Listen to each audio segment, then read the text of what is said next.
Hey everybody, you're watching Ready Set Drone, and today Chris and I are out at the park. We found the loudest park possible with mowers and sirens and all kinds of stuff going off to fly a little test between the original Avata, Avata 1 right here, which you can see has had its share of stuff done to it, and the Avata 2, which is now catching up quickly in terms of the bashed up department. We have had the Avata 2 for a couple of weeks now, really love flying it, but the Avata 1 has been a workhorse for us for the last year and a half or so in terms of doing FPV indoor stuff, chasing, just our general kind of, it's not the most agile, but it does a great job with its camera.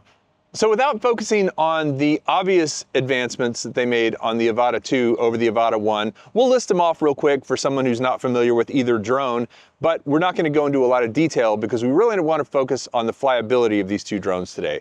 So one of the biggest things they did was they made a bigger sensor for the camera. They also added 4K 60 HDR video. There's a little bit more with the color depth on the Avata 2. Again, that's more for a camera review kind of video, but just know that the Avata 2 has some improvements in the way that it records video.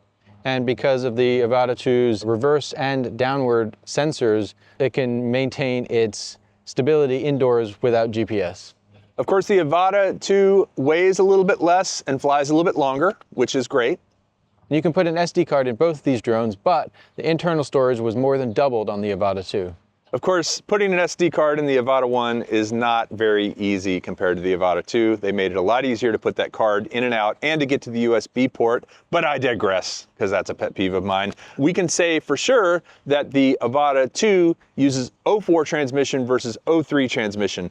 What we can't say for sure is how much better that is, but it's supposed to give you more range and a little bit more clarity in a busy Wi-Fi environment where you might have a lot of interference. 04 is tweaked a little more to give you a little better transmission to your goggles. And as we've tested before, the sound is much more pleasant on the Avata 2. And a little quieter too, right? Yeah.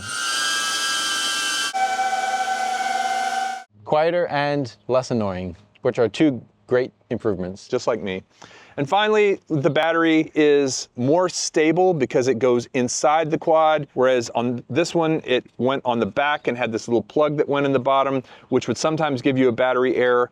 But also, because the battery is not sticking up as high, this one feels a little bit top heavy compared to the Avata 2. And it's very noticeable when you're flying it. This feels more stable, and that's a little bit wobbly. Can you trust it when you want it to do a roll and flip? Let's go find out. Yes.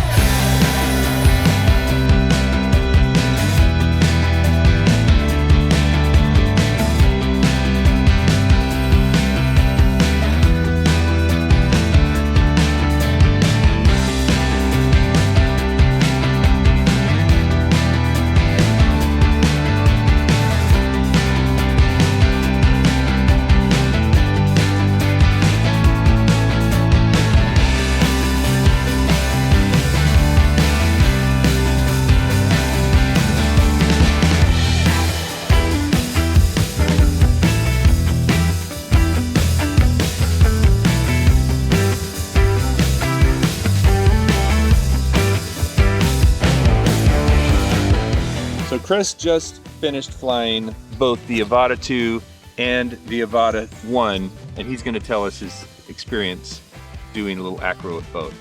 So I flew the Avata 2 first, which may have been a mistake because when I went to the Avata 1, I realized how whiny and shaky and loud this guy was compared to this guy. With the Avata 2, I felt as if it responded to all of my stick inputs. When I was diving towards the ground, I was able to pull up in time and I didn't feel like I could hit the ground. Whereas the Avata 1, it felt very heavy and I felt as if I had to really give it a lot of throttle in order to not hit the ground. In other words, I didn't feel as in control when flying the Avata 1. Unlike Chris, I flew the Avata 1 first and the Avata 2 second, and I think that's the way to do it because you really notice the improvements rather than the shortcomings of the Avata 1. Immediately taking off of the Avata 2, it just felt smoother, it felt lighter, it felt more nimble, and then in the air it felt all of those things too. I did some pretty kind of reckless flying just now, not endangering anyone, but with trees mostly, and just got through it all unscathed because when I saw a tree, I was able to just get right over the top of it or right under it, and it just responds so much better. Now, it still doesn't respond like a carbon fiber 5-inch or even 4S FPV quad, but it responds so much better than the Avata 1 as far as flying freestyle does. And if you look at the two of them, you can see it's more like a blade cutting through the air because it's flatter and wider. The Avata 1 is a bit narrower than the Avata 2 and also taller. So this is more like a brick flying in the air. For cinematic stuff, flying indoors and going slowly in normal mode, the Avata 1 is fine if you don't mind the noise and all its other little shortcomings. But the Avata 2, for doing the same thing plus flying outdoors like we just did with a little bit of acro, is night and day better than the Avata 1. I definitely would say if you want to get into flying acro and you don't want to get into doing carbon fiber FPV quads that require a little more work to set up and such, the Avata 2 is a really nice compromise as a Cinewhoop and an FPV quad that does the Cinewhoop stuff really, really well and does the FPV stuff pretty well as well. I'd give this like a C+ as an FPV acro quad, and I'd give this a B+ as an FPV acro quad.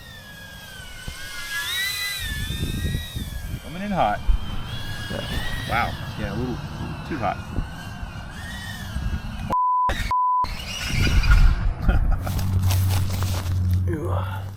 That was not Avata's fault, that was totally my fault.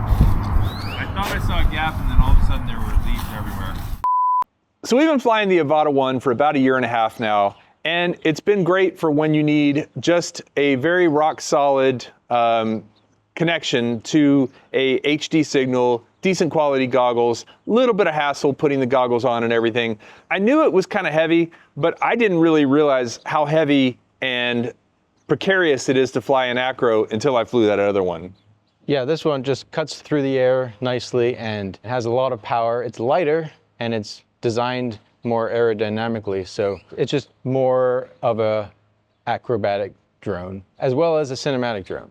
Yeah, don't get us wrong. To say that it's more acrobatic doesn't mean that it's less cinematic than this one. This one does a great job. Again, if you're flying slowly in normal mode, this is really great for indoor stuff. We've done a lot of fly-throughs using this particular drone, the Avata 1, but I can't wait to do them with the Avata 2 because the noise is less. I feel like you have a little bit more agility, moving it back and forth and flipping around and doing stuff. Even in normal mode, it's a little more agile. And definitely when you're out in the field like this, trying to do flips and rolls and power loops and go through trees, it just feels more responsive. As a matter of fact, when Chris and I first started off, I flew the Avata 1 chasing him, and then we traded. And when we traded, I immediately gave the Avata 2 too much power because I was using reference in my brain from what I had to give the power on the Avata 1 to get going.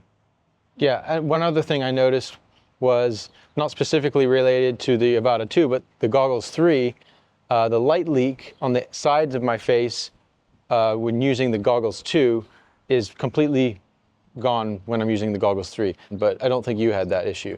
I didn't feel the light leak, but I will say that putting the Goggles 3 on is much easier because A, that battery is on the back of it, kind of like the Integra, but also B, the way they've moved the tension on the top of your forehead versus on your eyes feels a lot better. It just sits on your head like a hat. I said that in the review. It feels like you're wearing a hat. And once you put it on and then kind of push down to get it sealed over your eyes, it's a very tight seal. You don't get a lot of light leak. The Goggles 3 are designed differently without the foam and with just that rubber that conforms to your face.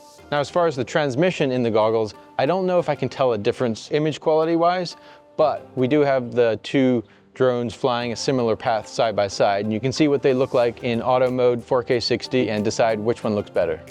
I do think that one advantage the Avata 2 is going to have is that because it is lighter and a bit more agile, you won't have to do those oh crap power stick moves when you're coming up over something that seem to make this shake a little bit. There was a moment where I was flying pretty close to the ground, and I had intended to get really close to the ground, but I was gonna do a quick punch out and go way up in the air so I could do a flip or something. Well, because I got so close to the ground, I got kind of a prop washy thing, and I just wasn't able to even recover from it. So I ended up crashing into the ground stupidly, but it was more because this thing is heavy and you almost have to keep a foot or two away from the ground if you don't want to get into that prop wash situation. So overall, if you own the Avata 1, It's a good quad. Don't think you need to get rid of it. As a matter of fact, I really like having it as a backup to the Avata 2 to be able to chase the Avata 2 and to let two people fly digital FPV with the DJI system. It's good for that. But the improvements that they've made, both in the features of the Avata 2 and in the performance, are very significant. The bottom line is that I do think if you were ever going to upgrade, this would be a big step forward. I would say you could even wait for the Avata 3 and upgrade to that, and it's going to be a really huge step forward. But I think if you get the Avata 2, you probably won't need to upgrade for a while. You'll be able to hold on to it for a couple of generations, and I don't think there's going to be as much progress made between the Avata 2 and the Avata 3 as there is between the Avata 1 and the Avata 2. What do you think? I agree, but if you like the idea of a quieter drone that's less annoying to be around. Very true. And batteries You're not annoying. And batteries that are lighter weight and fly longer, then this is kind of a hard drone not to buy. Agreed. Hard not to buy. That's their marketing slogan. And speaking of hard not to buy, you're watching Ready Set Drone. We're definitely hard not to buy. You should always buy us. Thanks for tuning in. He's Chris, I'm Kelly. We're Ready Set Drone. Thanks for watching. Don't fly alone.